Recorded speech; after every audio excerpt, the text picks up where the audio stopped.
Cette vidéo est sponsorisée par Nextory, la seule application de lecture en France à vous proposer 250 000 titres sous tous les formats de lecture.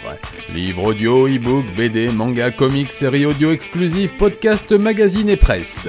Grâce à ses 1500 éditeurs partenaires, Nextory est un acteur majeur dans la démocratisation de la lecture en rendant accessible à tous des milliers de livres via un abonnement au prix très doux. Alors, l'écrivain que je suis est très heureux de vous proposer ce partenariat exclusif et une offre découverte explosive pour faire éclore en vous ce lecteur curieux et passionné. Alors n'attendez plus et cliquez sur notre offre partenaire pour vous plonger dans le meilleur de la littérature mondiale où que vous soyez.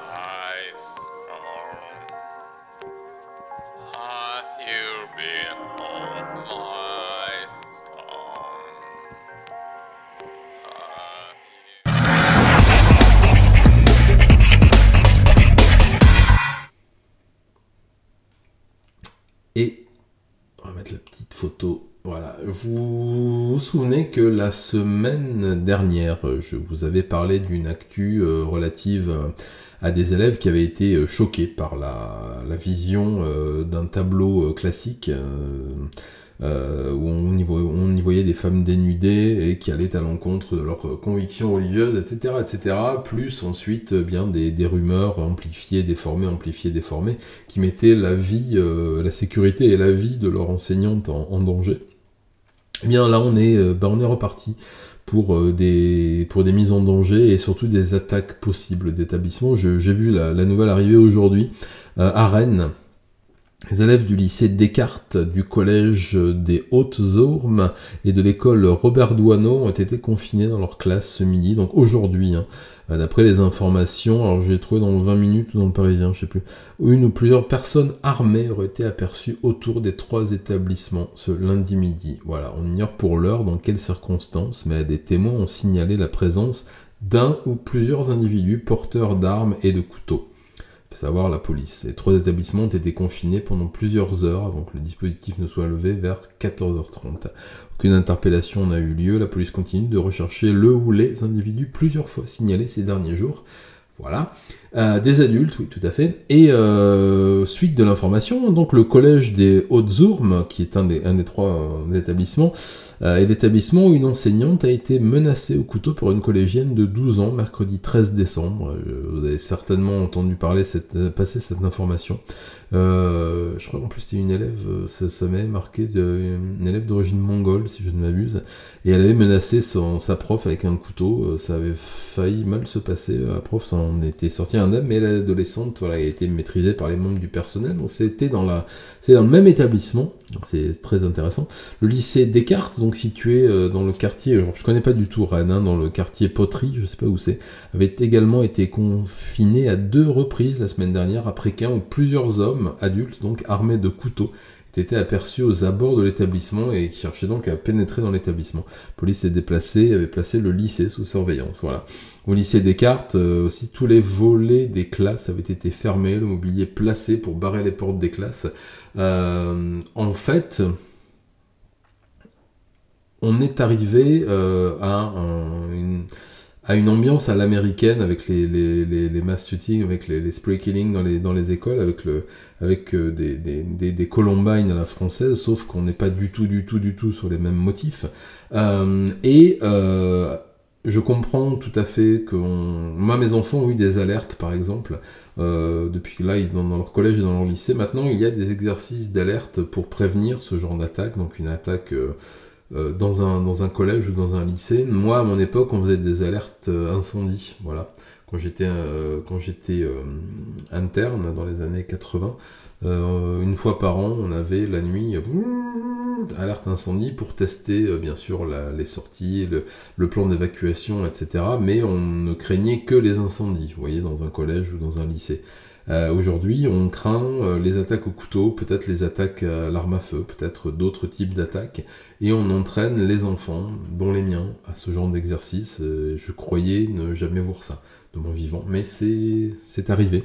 Et je pense que ça va arriver de plus en plus, parce que le métier d'enseignant est un des premiers visés par tous ces fous de Dieu, ceux qui ont assassiné Dominique Bernard, ceux qui ont assassiné Samuel Paty, ceux qui ont essayé d'en assassiner d'autres, parce que, on en a parlé la semaine passée avec le baron, c'est les gardiens justement de cette liberté qu'est la laïcité en France, et qui est de plus en plus menacée, et donc s'attaquer à un prof, s'attaquer à des élèves, c'est peut-être, c'est vrai, plus facile que d'aller s'attaquer à la police ou d'autres choses. Certains l'ont fait, Marat l'a fait par exemple, lui était hautement cintré, mais je pense qu'il a fait des émules. Malheureusement, je trouve ça assez pathétique d'en arriver à protéger. J'ai vu qu'il y avait des projets d'installation de portiques à l'entrée des collèges et des lycées. Il y en a certains qui l'ont déjà fait pour protéger, et surtout pour voir si personne n'amenait de matériel.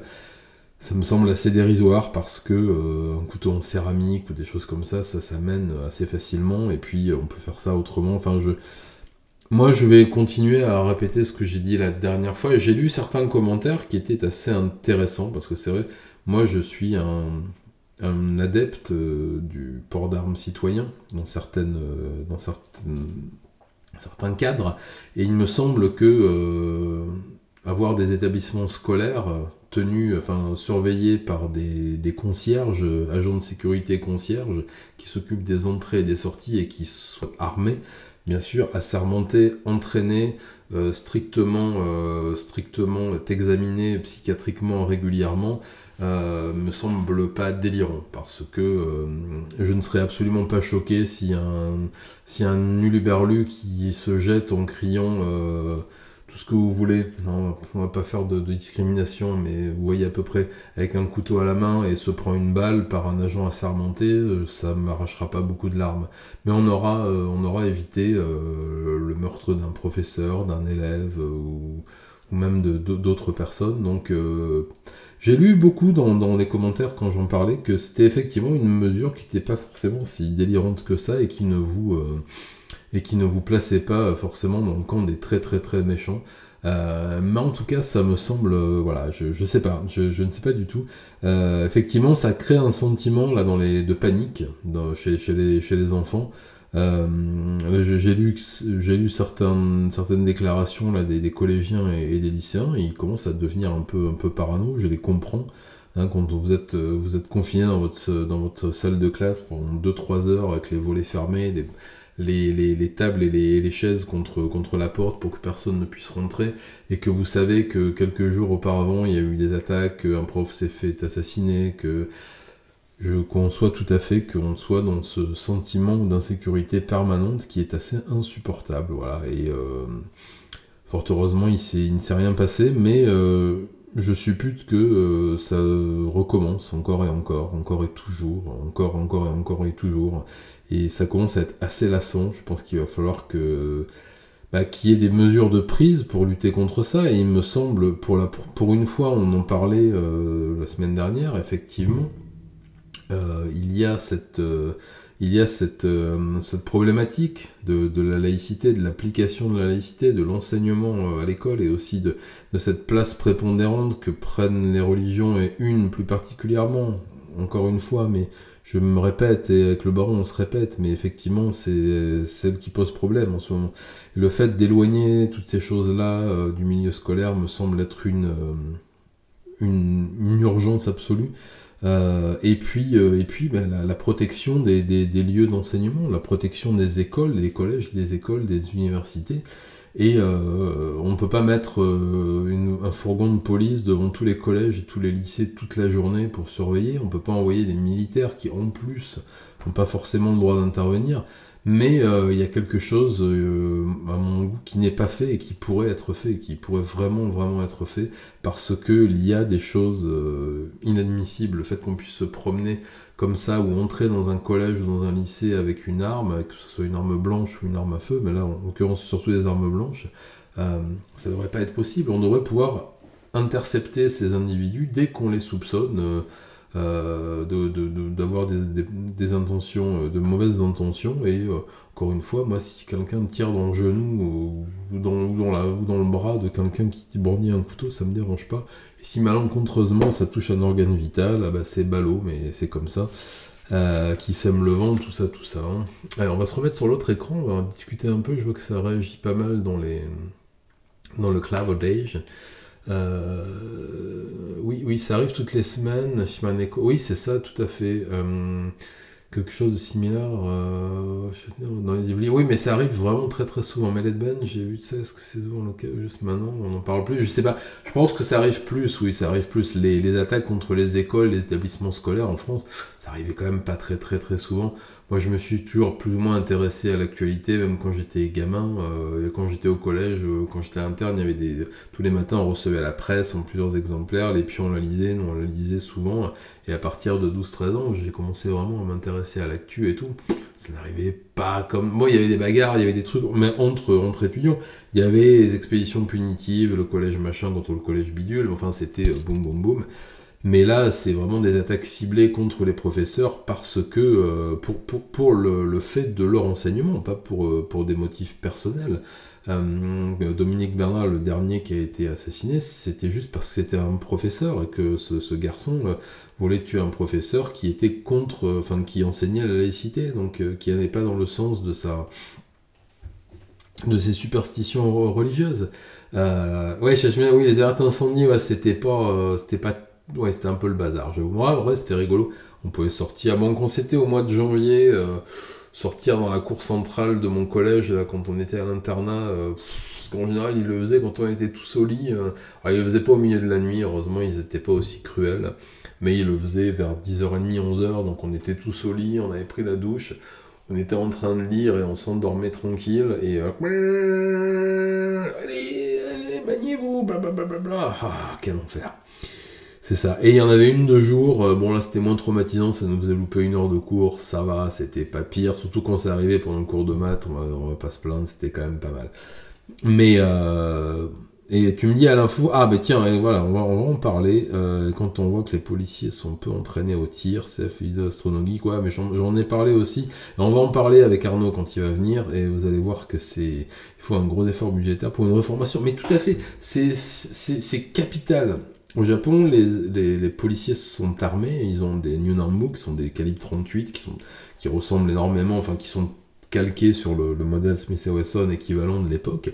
C'est pas des flingues de compétition, mais ils tirent très bien, parce que ils ont beaucoup d'entraînement, ils tirent souvent, ils tirent sur des cibles anthropomorphes et ils apprennent à viser des points non vitaux pour désarmer les gens, donc ils tirent souvent dans les bras, dans les mains quand c'est possible, dans les genoux, etc.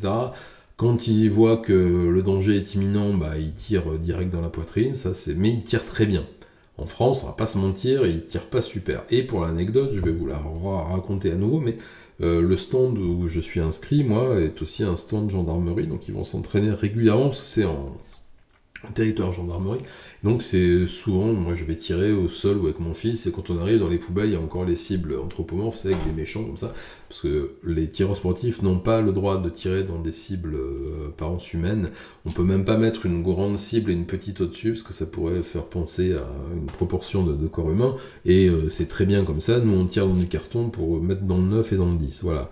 Mais les gendarmes viennent et ils tirent dans des cibles en forme humaine, et donc je regarde un peu les scores, je dis tiens, faut voir, il a fait quoi lui? Et on va pas se mentir, ça a beau être des gendarmes, ils tirent un peu plus que les policiers. Je leur confierais pas, je me mettrais pas une pomme sur la tête pour gagner un concours si c'est eux qui tirent, parce que la petite fille qui est prise en otage, souvent elle a autant de plomb que le preneur d'otage. Et je pense qu'il faudrait remédier à ça. Et quand je vous parle, moi, du port d'armes citoyen et de ces personnes qui pourraient être habilitées à porter une arme et à intervenir, je parle d'un entraînement hebdomadaire, d'un entraînement soutenu, d'une maîtrise de l'instrument, que ça soit dans le maniement, dans le nettoyage, dans la connaissance, dans la balistique, dans tout, pour que ça soit quelqu'un qui sache se servir d'une arme à feu. C'est-à-dire que c'est pas facile de se servir d'une arme à feu. On a l'impression qu'on va prendre un pistolet, un 9 mm et qu'on va tirer très facilement. Non, c'est faux. Si vous n'avez pas l'habitude de vous en servir, si vous ne savez pas comment ça marche, si vous savez pas, si vous connaissez pas les réactions d'une arme, si vous avez si vous ne savez pas comment la tenir, etc., vous serez dangereux. Alors que si vous êtes entraîné, si vous êtes régulier dans votre entraînement, si vous vous intéressez à ce que vous faites, eh ben, vous aurez un instrument qui vous permet de régler des situations entre les mains. Voilà. Et oui, c'est ça, il n'a pas les moyens et la crainte Ils n'ont pas les moyens et la crainte. C'est ça, il y en a beaucoup en plus qui savent... On voit qu'ils n'ont pas envie de tirer. Moi, j'ai des camarades policiers et gendarmes qui me disent « Ah, le tir, c'est la barre, j'ai pas fait ça pour faire du tir. » Mais oui, mais ça fait quand même partie. On est d'accord. Et oui, en plus, voilà, il y a pas mal de... Il y a certaines armes avec du recul. Hein. Moi, je sais que j'aime beaucoup. Moi, j'ai un Taurus G3, là, en 9 mm par A. C'est une arme que j'aime beaucoup utiliser pour le tir. Faut la tenir, hein. Elle est... Bon, c'est pas la pire, c'est pas un 44, rien, mais c'est quand même... voilà, il faut beaucoup s'entraîner pour maîtriser le recul, l'impact, etc. Ça se fait pas comme ça. Et c'est pour ça que d'ailleurs, au début, on avait donné, pour les forces de l'ordre en France, des revolvers en calibre 38, qui sont des armes qui sont faciles à utiliser. Pas beaucoup d'entretien, il n'y a pas beaucoup de recul, il n'y a pas beaucoup de... Voilà, mais quand vous tombez face à des voyous qui sont équipés en armes d'assaut, en fusil d'assaut, en full auto, si vous avez un 6 coups à leur opposer, c'est sûr que... Donc maintenant, ils sont plutôt équipés en Glock et tout, mais ils s'en servent pas assez. Enfin, je veux dire, ils ne s'entraînent pas assez. Et ce principe que je fais mien de port d'armes citoyen éviterait ce genre de truc. Voilà. Et tout à fait, frère. Mais oui, quand on se retrouve face à un AK, quand on voit le calibre que c'est, puis la force de frappe, surtout, c'est bien d'avoir un HK en face. Et là, du coup, on peut parler. C'est sûr que... Mais bon, quand il tombait face au pauvre 6 coups avec la dragonne, il fallait sortir... Oh, et c'est sûr que c'était... voilà. C'était pas tellement efficace, mais malheureusement, il faut aussi savoir s'en servir. Alors, heureusement, les terreaux savent pas vraiment s'en servir non plus, hein, quand on voit, et heureusement, ils arrosent à tout va. C'est pour ça qu'aussi, il y a une chose, juste là, parler de tir sportif un petit peu par rapport à cette problématique. J'entends beaucoup de gens qui disent « Ouais, on n'a plus le droit d'avoir des... » Mais même chez les copains tireurs, hein, on peut plus avoir d'armes en full auto, c'est un scandale. Moi, je trouve pas que ce soit un scandale, je trouve juste que ça ne sert à rien. Faire du tir avec un fusil d'assaut en full auto, ça ne sert à rien.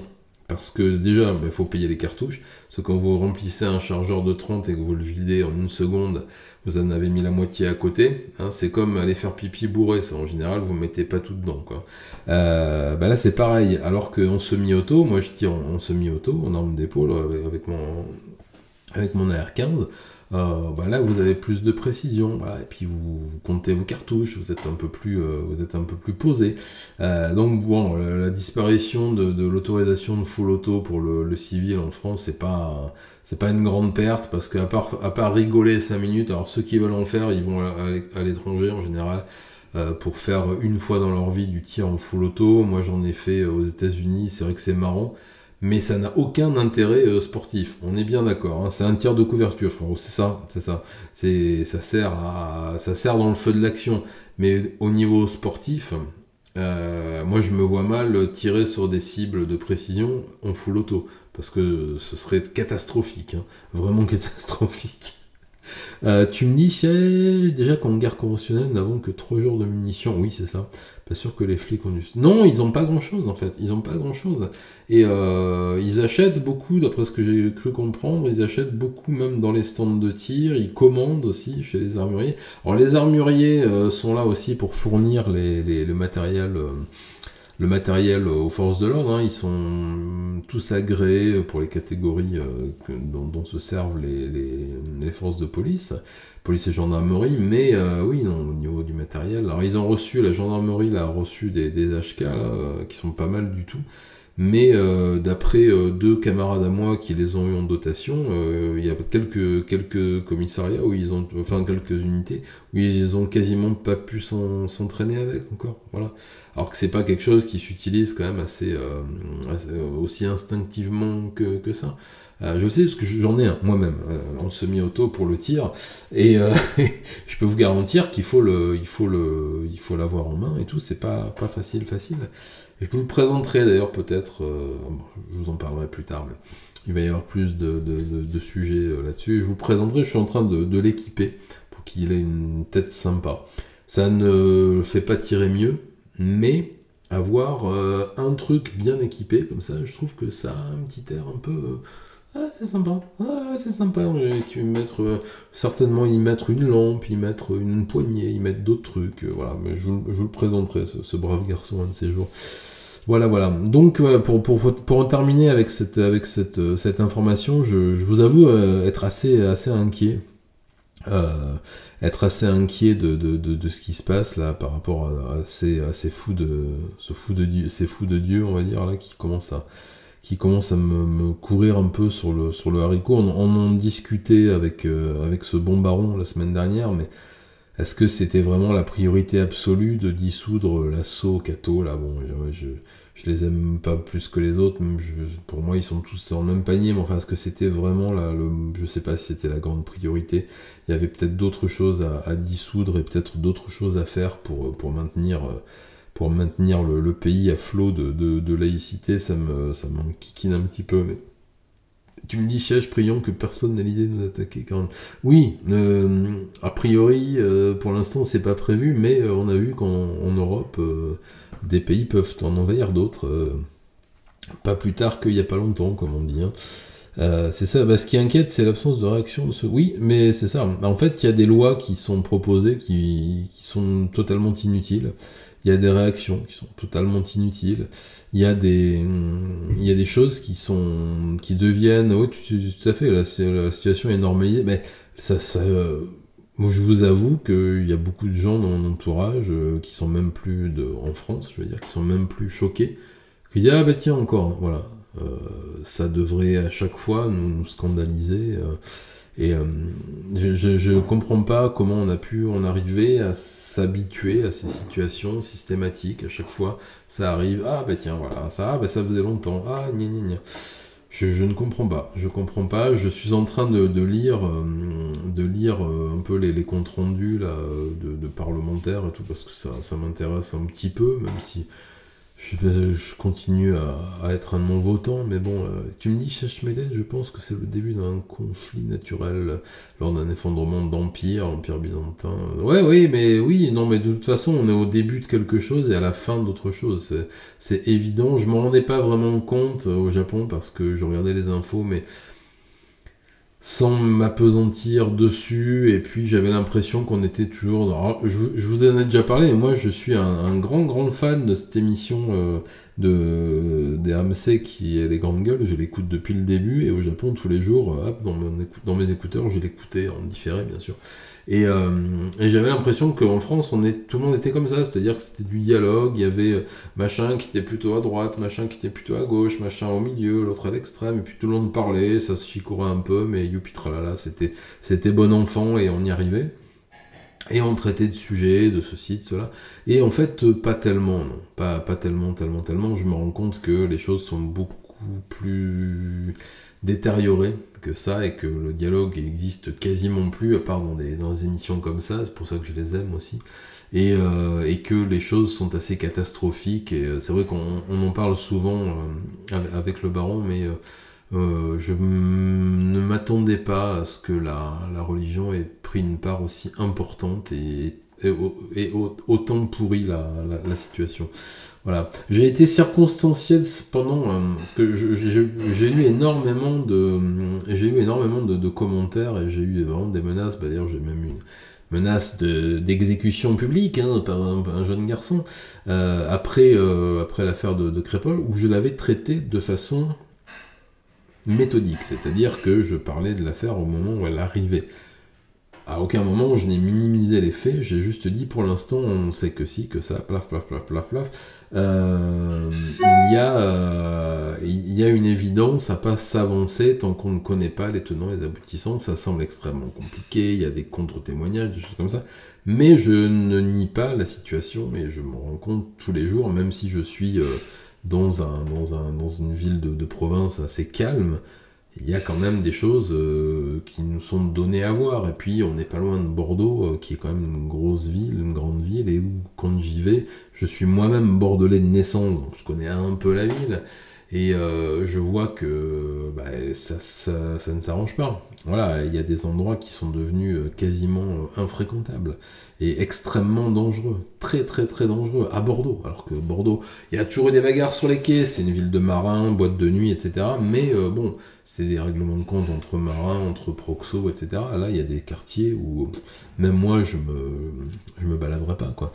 C'est comme ça, c'est le mot calme n'est plus si facilement associé à petit village de province. Oui, oui, non, mais je suis entièrement d'accord. Et là, je commence à assister à quelques scènes, même ici, dans notre petite ville de Périgueux, qui n'ont rien à envier à certains endroits un peu plus chauds de la capitale. C'est comme ça. Il me dit, Chach, t'as basculé en 2017 après l'élection de Macron. Ouah, ça avait commencé avant, je pense. Avant, tout le monde n'était pas d'extrême droite à partir. Ah oui, donc tu veux dire pour. Oui, alors ça, oui, je suis assez d'accord. J'ai vu que les qualificatifs, là, volaient assez rapidement quand même, hein. Je me rends compte à croire que c'est plus safe dans ma banlieue. Oui, c'est possible, hein, en plus.